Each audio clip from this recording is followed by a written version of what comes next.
about Potter. I'm curious if... Sorry. Like shouting. No, it's cool. I'm just curious if maybe you had borrowed anything from set to keep, hypothetically speaking. Oh, okay. This is code. No, I asked for permission to actually take with me Hermione's time turner, and from the third movie, and the cloak, and my wand. So those are my 3 things that I took with me. Now you mentioned you might be going back for reshoots. In those reshoots, hypothetically, could you be thinking, maybe I want to take something, my future, my adult, my grown-up sort of clothing? Yeah. Jani Timmins, who's the costume, I think she's very, that's her job. I wouldn't get involved like that. I was going to ask, because Hermione seemed to be the brightest always here, if she was an influence on you, and you've just been talking about these other people who have been influencing your teacher in your life, and do you think Hermione has influenced the way you look at the world a little bit, or is it just that I'm sure you've she influenced? I think it's both. Like, parts of my personality have slipped into Hermione, and parts of her personality, I'm sure, have like unconsciously affected me. I'm sure. I'm positive that playing her has had an influence. How much of that is in the current movie? How much of that is in the current movie, in that you very much blossomed and come to the fore in this one, haven't you? A lot of people have been making that point. Thank you. I think this Hermione is the closest Hermione to my own personality. Definitely. And you've enjoyed that? I've really enjoyed that. David really wanted a really honest performance, and it was really nice to play. I feel like, earlier on I played more like a parody of myself, or like a kind of a real character. She was this big personality, and she's developed into something much more human and relatable and organic. Can we talk about the big snog scene? Please. Yeah. So what was it like to shoot that, and were you concerned at all about making it authentic? What was it like kissing? I was really concerned about making it authentic, and so as a result, Dan's been telling everyone that I pounced on him, that I'm an animal, all this stuff. I was so worried about it coming across as the kiss being as awkward as I felt going into the scene. I just wanted to make it as real as possible, and it obviously had to be something that would disturb Ron and make him really jealous. So from Hermione's end, it had to be passionate. But I sound like I'm defending myself. I don't know. I sound like I'm defending myself. In that scene, did you guys shoot it against green screen with him in front of you guys, or did you shoot it twice? Like, how many times? We just shot it. We shot it without Rupert there. We did it as like a separate thing on green screen. But were you thinking, I got to really turn this on because we've got to? This has to make him crazy. Yeah, exactly. Yeah. That was exactly what I was thinking. It had to be nasty, really nasty. The dialogue, not the kiss. Just want to differentiate. The kisses can get nasty too. There's nothing wrong with that. You're the world's premier young Hermione shipper. So, how is their relationship actually almost getting there in this film? Well, obviously the fact that he gets jealous of Hermione and Harry, it becomes obvious that he has feelings for her. And when he comes back, you can just... Rupert's performance is so brilliant. When he comes back, it's perfect. He plays it perfectly. You can just... It's all written over Rupert's face that he really loves her and he regrets terribly leaving her. So part 2 really is is where you really see it develop, though. When did you first hear that it was going to be 2 movies, and what was your reaction? At first, I'll be honest, at first I was like, oh my goodness, I can't even, because we were doing 6 at the time. I was like, oh my god, 3 more movies. I was just overwhelmed. I was like, wow, that is a lot. And I was also like, is this a money spinner? I was very cynical and dubious about it. I will be honest. I was not immediately impressed.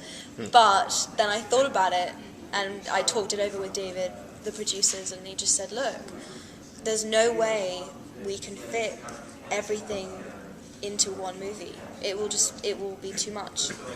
It won't be a good movie. It won't be true to the book. We're not even sure we can call it Deathly Hallows because we don't even know if we can fit that storyline in because we're trying to focus so much on just getting the Horcruxes and killing them. We'd have to call it something different. It would just be crazy. And I was like, oh, okay. Well, as soon as I saw the logic behind it, I realised that it was absolutely the way that we had to do it, and so yeah, it made total sense, and I was totally behind it. But certainly at first I had my reservations. And it was the most physically, I read, the most physically demanding. You talked about being cold and wet for just ages. Especially part 2. There were days when I was in tears to David. I was just like, I'm so, because more than anything, just being cold and wet all the time just takes so much energy out of you. It's just so draining. And trying to give a good performance when you just are miserable. And want to go to sleep. And want to go to sleep. Exactly.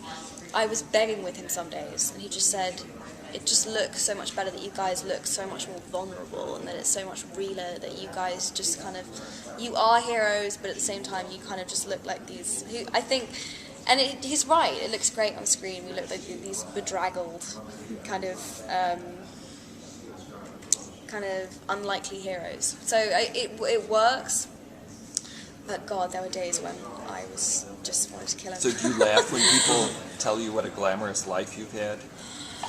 My people who are close to me know, they so know that it was not. There were days when it was decidedly unglamorous, and there were days I was so tired I would fall asleep anywhere. There are so many. They'll never be released, but Yap, our on-set photographer, has pictures of me falling asleep everywhere, like in chairs, on the floor, in the middle of a set, like curled up like this, like just curled up, everywhere and anywhere. The cat. The little cat on the like set. a cat, exactly. You never know.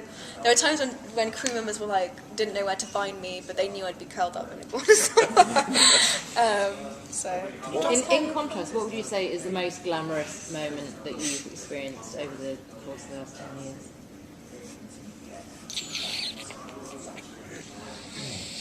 Most glamorous moment. That dress coming down the stairs, was that in part 3? That was pretty glamorous.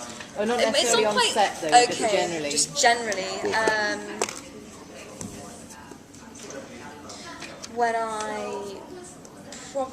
When Chanel flew me to Paris to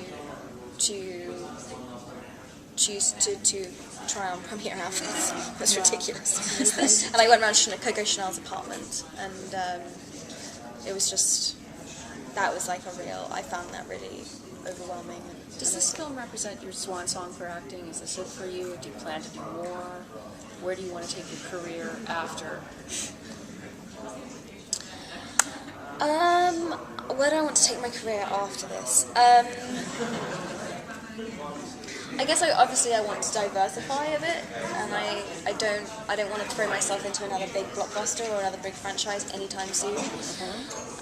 So smaller films, just small little interesting parts. I think I'd even like to play around with some really good supporting roles, and then develop into, rather than, I don't know, just feel my way into it. A bit more. I'm not planning on. I don't know. I'd love to try some theatre. That's my other thing. I'd love to do some Shakespeare. I did. And everyone's commenting on, and you really rocked the red carpet last night. Thank you. You looked fantastic. Thanks very much. Your hair looks. Did you get any stick from anyone about don't cut your hair? Or was this something that you wanted to do? I kind of knew I would get stick, and that's why I didn't tell anyone I was going to do it. I didn't tell anyone I was going to do it. I just went and just had it done, and then just kind of waited for people's afterwards. When did you have it done? 3 months ago. And you did it, I read it, a New York haircutting place. Did you know the place ahead of time? Did you scout it out? Did you make a list of where am I going to cut my ponytail and get my new look? No, I took a couple of pictures of Mia Farrow into the hairdresser. I was like, I want to look like this. Make it happen. And I don't know, I mean, And did your dad really tell you you're not Audrey Hepburn yet? Well, the thing is, he was away when he first heard that I had it done, and I got this phone call. And he was like, "Emma, why why did you do this?" Because he hadn't seen me in the flesh, and yeah, he did. He said. Actually, I think it was when I first told him I was thinking about doing it, like a long time ago. I was like, Daddy, I want to cut it all off. I want to just have short hair and just do something different for a bit. And he was like, don't get carried away. You know, you're not Audrey Hepburn yet. And but he loves it now, so he's eating his words. So is it a huge kind of relief to say goodbye to Hermione at this point now in your life and go on with whatever's going to school and whatever else you're going to do? Well, I keep trying to, but she keeps finding a way back into my life. Because I thought, I don't know, you know, I still have 2 movies left to promote, and they're still cutting and editing part 2, so I might have to do some more voice recording and stuff for it. So it's a very gradual goodbye. I'm being eased out of it nicely, gently. And Gan said that you guys might be reshooting the epilogue at Leavesden because it was rushed or something. But On King's Cross. Yeah, that was stressful. We only had King's Cross. I mean, you can imagine we stopped trains literally so that we could do this scene. It is Harry Potter. It is. I mean, we are special. It is Harry Potter, but we only had 2 days, and I was being sarcastic. Don't comment there. Yeah. Sorry, I have to fill that in because otherwise it'll be Emma written Watson down. says we are We Harry are Potter. special. No. What was I saying? Yeah, we only had 2 days to shoot it, and we needed so much more time than that. So yeah, we have reshoots at Christmas. So it's not over. It's not over yet, guys. And how does it fit in with college? It doesn't really. I have to kind of, I'm not gonna lie, I kind of have to just work really hard when I'm there and just earn my professors' respect and trust that I'm hardworking and I take it seriously and that I will come up with the goods somehow. Are you an English major? I'm gonna be a history major. In what part of history? I'm really interested in modern history, but to fulfill a history degree at Brown, you have to do modern and pre-modern. I haven't decided what I'm gonna really focus in yet, but it'll be something modern. Are you enjoying that? Is it? I mean, it's been now 18 months, isn't it? Yeah, I am really enjoying it. I love it. I love history. I'm glad. I very nearly did English, and I'm glad I did. At Brown, do the other students ever ask you to help them with their English accents or anything? Because Americans are, I think, very impressed with English accents. They never asked me to help. They just just at the very beginning they would pick up everything that I said, and you know, I would say jump, and they'd be like, jumper, and I'd be like, yes. And then after a while they just got used to it. My best friend Madison, she keeps a list on her phone of all of the different English slang that I say, so she has kind of like a translator, so she can understand without having to ask me, what on earth are you talking about when you say knackered, or what do you mean when you ask for sellotape, and stuff like that. I understand you've been in a couple of college productions. How's that been? It was really fun. I loved it. It was so nice to do something that was a little bit less pressurized than Harry Potter. What plays did you do? I did Chekhov, Three Sisters. That's a difficult production. It was. I played Arena. It was really difficult. I have no idea how we managed it. We didn't even have that long a rehearsal period, but somehow we pulled it off. We got good reviews. So. Did you have to audition? I did. I went to 2 rounds of auditions, and yeah. And have you done another movie since Harry Potter? I did. I just did a film called My Week with Marilyn. Marilyn Monroe? Yeah. Oh my God. I don't play Marilyn. No. Michelle Williams plays Marilyn. That woman has some serious, I don't know, Acting she's got chops? guts to do that, yeah. And you play her best friend, or? No, I play, so the film is about Colin Clark, who was a runner on one of her movies, and they had this kind of thing, but at the beginning of the movie he falls for the wardrobe assistant, and then he runs off with Marilyn and dumps me for a while, and then he gets older and wiser and comes back and begs for forgiveness and I give him punishments. Was it hard to say yes to that role, or was it so easy? So easy. I was coming back on the train from Paris, having just done a photo shoot, and I was exhausted. And the last thing I wanted to do was read a script. My agent called me up, and she was like, "Please just read the script. You won't regret it. Please just read it." I was didn't want to. And then the minute I opened it up, I couldn't put it down.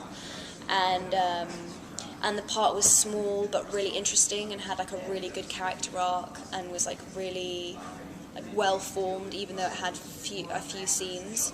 And I called her straight back, and I was like, "Yes, all right, you're right. I'm in. So it was nice, and yeah, I was offered the part, so that You was could do it amazing. with your Mia Farrow haircut. I had to wear a wig. Oh. I was trying right up until the last second to persuade Simon Curtis that I should have short hair, but he said it's too sophisticated, so had to have a wig.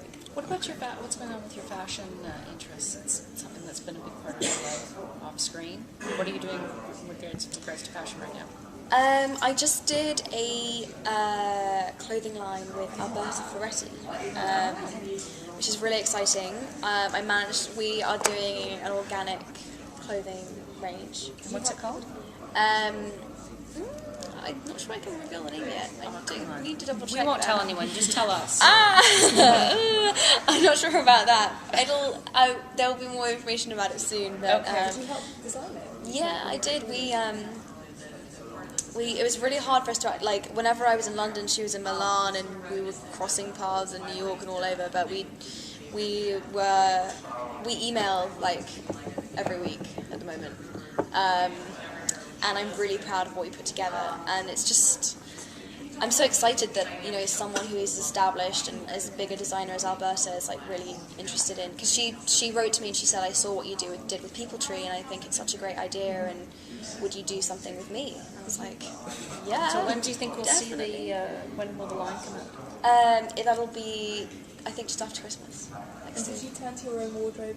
For example, like someone like Kate Moss, who sort of looked for inspiration. Did you do that? Jane Birkin was my inspiration for this collection. It's a kind of classic French. Very classic French, lots of 60s Jane Birkin. 60s Jane Birkin, exactly. You know, I wonder if Sorry, can I just ask? Are you going to ask about? No, fashion? go ahead. I just want to check. You said it was organic. Is that something? And obviously, People Tree. Yeah. It was an organic ethical range. Yeah. Is that something that you'd like to champion? I mean, and dealing Yes. with Alberta I will Ferretti work. is amazing. I will put it out there. I will work for anyone for free if they're prepared to make their clothing fair trade and organic. Yeah. I'll do it. It's really hard to get people interested in it, and like 1% of something of clothing in the UK at the moment is used making organic cotton, which is such a shame, because it seems like environmental and ethical presence is really making its way into like supermarkets and so many different areas of consumers. Sorry, I've lost my sentence. But with clothing, for some reason, people just don't seem to question who made this, where is this from? Is that why you wore vintage last night? Yes.